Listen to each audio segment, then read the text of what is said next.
Vocês acham que tudo isso passa, porque tudo passa, claro, mas tudo isso passa, e quando iniciar a campanha, isso não vai pesar mais nada no cenário eleitoral?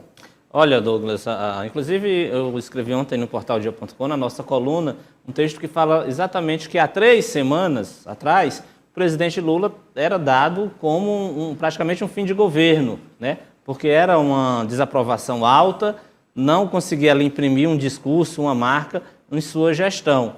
E aí é interessante, a política se move de forma muito rápida, o cenário se move de forma muito rápida e isso impacta a opinião pública. Porque a questão do IOF, que o Congresso derrubou, deu a Lula a oportunidade dele tentar colocar em prática o discurso de que o Congresso tem defendido as elites, tem protegido os mais ricos, e isso gerou aquele discurso do nós contra eles, né?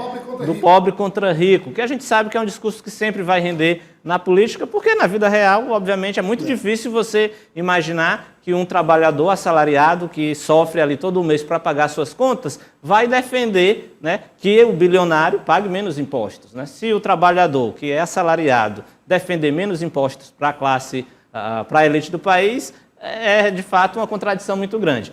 Mas isso fez com que o presidente Lula tivesse uma chance, uma oportunidade de ter uma estratégia que coincidisse com a maioria da população. Essa ação de Donald Trump... Até o Nicolas Ferreira foi caladinho. E essa ação de Donald Trump acho que Lula não imaginava, do ponto de vista político, que ele receberia uma chance tão grande dessa.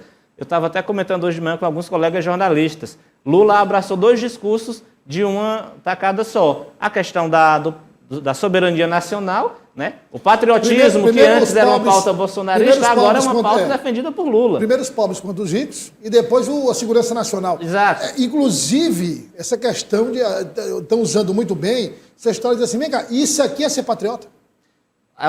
O patriotismo, que era uma pauta bolsonarista, agora passa a ser defendido por Lula, né? Não, e aí então... eu acho que são 2 movimentos.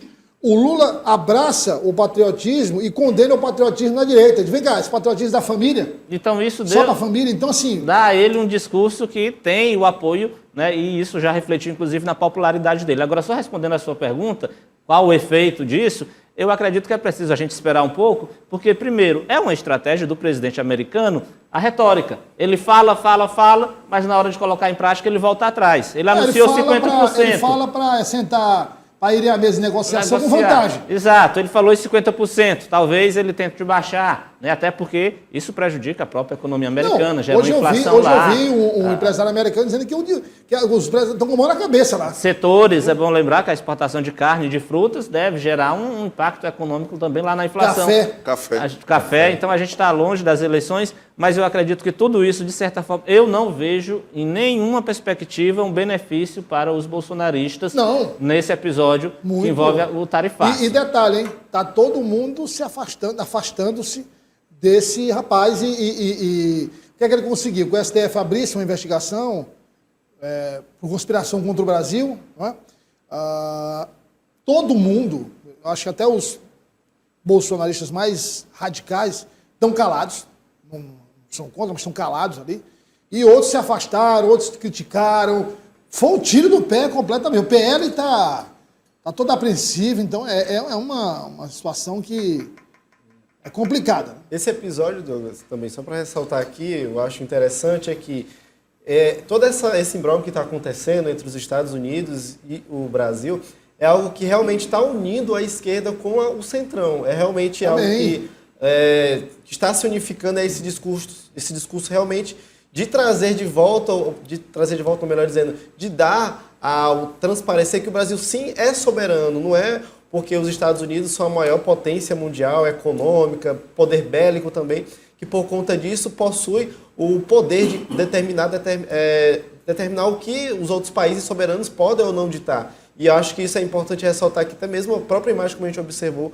durante o início dessa semana, o próprio presidente Davi Alcolumbre, Hugo Mota e também o ministro e vice-presidente Geraldo Alckmin reunidos justamente para tentar lá, claro, sanar essa problemática que realmente está trazendo outros ares, né? Então, realmente é aguardar o que isso pode ocasionar. Realmente, de fato, é algo que todo mundo realmente está observando atentamente, até porque é uma bomba relógio. Porque a partir do dia 1º... É uma bomba atômica. Isso, Bomba atômica. Eu não sei que fixação é essa bomba atômica. porque a partir do dia 1º de agosto... Todo doutor da essas metáfora tem que ter bomba atômica pelo meio. É um negócio absurdo.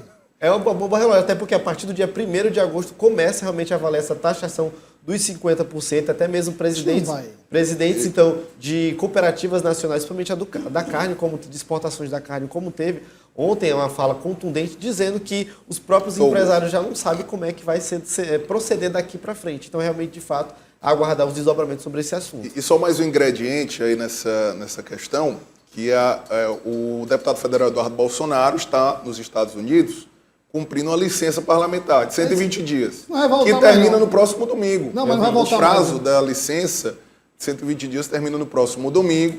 Há toda uma discussão, um movimento inclusive de alguns aliados de Eduardo Bolsonaro de tentar manobrar ali para que ele permaneça em solo norte-americano sem o risco de perder o mandato. E é uma discussão que vai ser travada no Congresso também, o futuro do mandato de Eduardo Bolsonaro.